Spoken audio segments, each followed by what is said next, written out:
Samson's birth. Samson was a gift from God to his parents, who couldn't have children.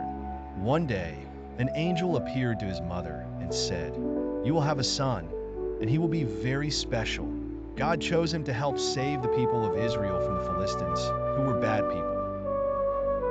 The angel also said that Samson should never cut his hair, because this would be an important part of his strength.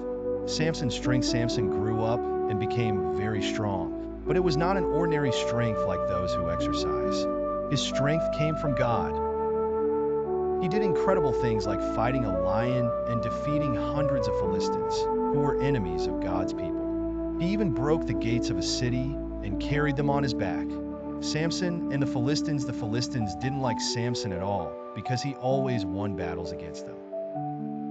Samson also made some wrong choices, such as getting close to people who didn't mean him well. Once he fell in love with a woman named Delilah. The Philistines offered her money to discover the secret of Samson's strength. She asked him several times to tell her, but he didn't want to. Until one day, Samson told her the secret was in his hair, which had never been cut. Delilah's betrayal. Delilah told the secret to the Philistines.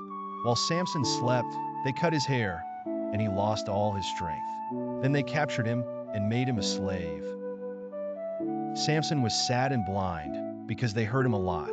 Samson's final victory, even imprisoned and unable to see, Samson never stopped trusting God.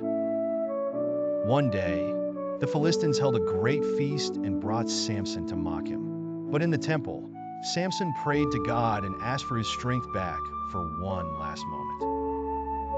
God heard his prayer, and Samson, with all his strength, pushed the pillars that held the temple.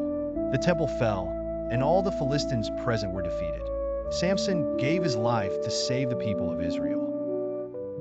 The story of Samson teaches us that even when we make mistakes, God is always ready to listen when we ask for help from our hearts.